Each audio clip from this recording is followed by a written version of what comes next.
Hi, my name is Cian Moran. The title of the work I'm presenting today is Can Regional Hubs Make Green Hydrogen Viable? A Case Study for Ireland. And this work was carried out by our research group here in NUI Galway, Ireland. So what's the motivation for our work? So the island of Ireland is heavily reliant on fossil fuels for heat and transport.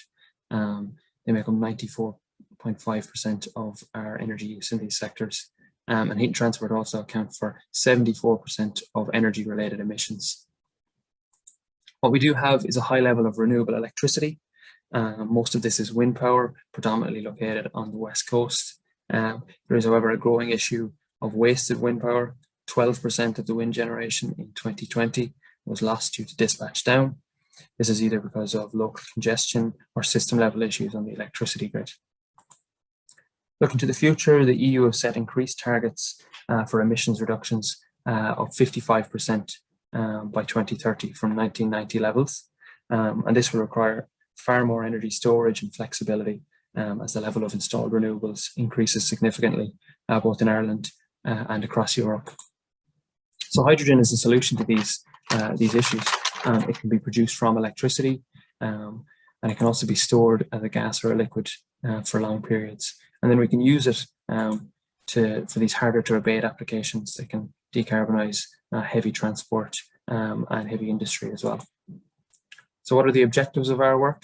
We want to set out a number of potential regional hydrogen scenarios for Ireland in 2030. We've dubbed these hydrogen hubs. And then we want to calculate the levelized cost of hydrogen and emissions reduction potential of these hubs using techno-economic modeling. Then we want to compare the results from hub to hub. Want to see if certain regions are more suitable than others. And then we want to compare the costs of hydrogen in Ireland to fossil fuels and other renewable energy options. So how do we come up with a 2030 hydrogen hub? So first we consider the unique characteristics of a region. So firstly, we need a source of electricity for hydrogen production. This can be onshore or offshore wind or an electrical grid connection. And then secondly, we need to estimate potential hydrogen demand in the region for 2030. These hydrogen end users include transport fleets, natural gas customers, and industrial users that aren't on the gas grid as well, that use fuels like fuel oil and LPG. Lastly, we need to store and transport the hydrogen from the production site to the demand, and this is done either by tube trailer and high pressure tube trailers or by blending into the natural gas grid in volumes of up to 20%. In relation to large-scale underground storage, the Larne Salt deposit that's located outside Belfast is the only known suitable location for large-scale underground storage on the island of Ireland at the moment. So just to give some background on the region studied, so the Northern Ireland Department for the Economy commissioned a think piece on hydrogen last year, and this work was carried out by us here at NUIG, along with Dublin City University and High Energy Consultancy. And the aim of this study was to inform the government's hydrogen strategy.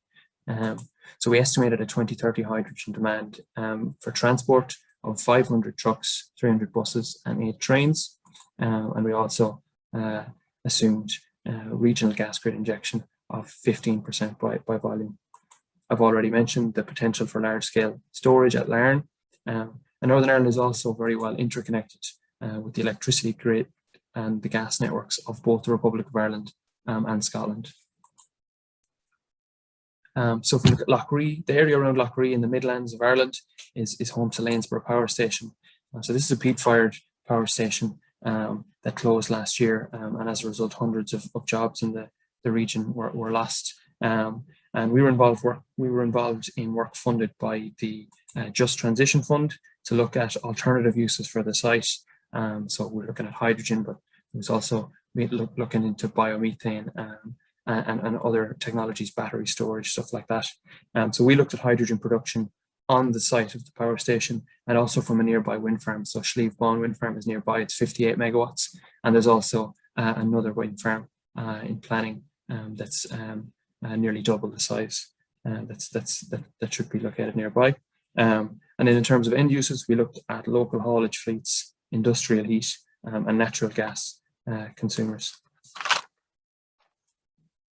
In relation to Cork, the city of Cork is a major energy and industrial hub, and with considerable onshore wind energy nearby, as well as plans for large-scale offshore wind in the near future. So we looked at injecting hydrogen into the grid at blends up to 20%. And then Cork is also the largest natural harbour in Europe, so it could be very suitable for exporting hydrogen and also decarbonising maritime applications.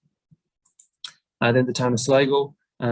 So Sligo is Ireland's largest town without a gas grid connection, has poor electrical infrastructure, but large quantities of wind in the area as well. So it struggles quite badly with the issue of dispatch down is quite high in the region. So this makes it a region of interest for hydrogen. If we have a look at our techno-economic model, this can be broken down into production and transport models. The production model sizes the electrolyzer and the equipment based on the inputs. These inputs, as we can see on the left, are hourly wind farm output data that we have, and also hourly 2030 electricity market prices. So these hourly prices have been predicted by Plexos modelling work carried out by Dr. Paul Dean and his team in University College Cork, and they've done this work for all the countries in the EU. And it's not just grid electricity prices that that are outputs of their work. They've looked at wind generation, curtailment, solar, lots of different things. Really interesting work. And then estimated hydrogen demand, of course, is another input into the production model. So the production model then calculates the levelized costs of hydrogen production of the optimized production facility. And then the transport model calculates the cost of distributing the hydrogen produced via tube trailer. And these two numbers together are levelized cost of hydrogen delivered to the end use in dollars per kg. So if we have a look at the results of the modeling work, as I said, the levelized cost is production, storage, and transport costs. So it doesn't include the cost of injection or dispensing at a hydrogen refueling station, doesn't include taxes, also doesn't include potential subsidies or a profit margin. So we model a number of different scenarios for each hub. And as you can see, the LCOH varies within the hubs and across the country. And it differs with scale, source of electricity, electrolyzer technology. These are some of the factors that come into play. And we can see the lowest costs are from one of the Cork hydrogen hub scenarios of $3.20 a kg, and our highest are from one of the Lanesborough scenarios of $5.55 per kg. Now, if we break down the results by end use, we'll see for transport, our levelized cost varied from $3.85 to $5.55 across the various scenarios, and had a CO2 avoidance potential between 1.7 and 17 kilotons of CO2. And if we compare our results to bio-CNG and diesel, we can see it is financially competitive.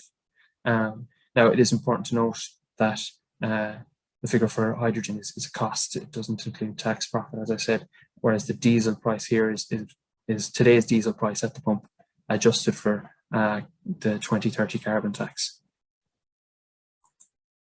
Then if we're to look at industrial heat, we get a levelized cost slightly higher of $4.60 to $5.10 per kg.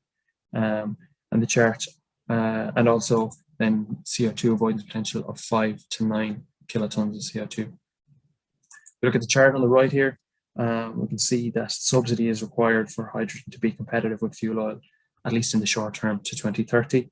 And it's not competitive with wood pellets either, but we would say about wood pellets is obviously there are limitations to the available biomass resource and how sustainable that is, and maybe a requirement to import in order to meet demand as well. So then if we look at gas grid injection, we got our lowest LCOH for the gas grid, one of our gas grid injection scenarios, and also the greatest CO2 avoidance potential, up to 180 kilotons of CO2 a year. And then if we look at the chart on the right, we see that it's not financially competitive without subsidy again, but it's important to note again, we're comparing the levelized cost of hydrogen to consumer prices for natural gas that have a carbon tax included. So the key findings of our work: hydrogen is most financially competitive as a transport fuel, but gas grid injection has the greatest potential for emissions reduction. This is just due to the huge scale, the amount of natural gas in the grid that we can displace. But cheap and clean electricity is essential to make hydrogen viable. So 75% of the production cost was the electricity cost in many of our scenarios. So this really shows, the cheaper your electricity, the cheaper your hydrogen. That's really the crux of it. And also these hubs can create green jobs in previously fossil fuel reliant regions. So if we look at Lanesborough Power Station, if we can build a hydrogen hub or some kind of renewable energy infrastructure there and replace these previously fossil fuel jobs with long-term green jobs. So some of the key challenges for hydrogen.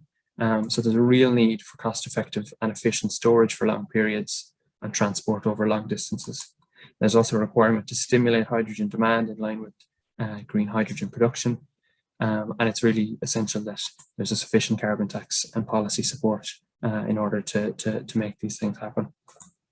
So looking towards the future work that our group are interested in, we're interested in comparing hydrogen to other decarbonisation options through a total cost of ownership analysis and cost of abatement analysis as well. We're also interested in the effect of participation in grid services on the levelized cost of hydrogen.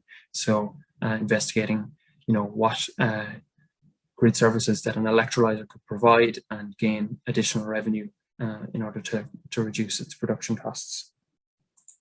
Then, as storage is such an important part of the supply chain, we'd like to model that in more detail and look further into the use of large-scale storage. We also want to look at other electrofuels. So for areas such as shipping and aviation, there's a real interest in fuels like methanol, synthetic jet fuel, and so on. Then lastly, we want to bring our modeling work to the next level with some stochastic modeling and uncertainty qualification. At the moment, we've been doing deterministic modeling, so this could really bring some new novelty to our work.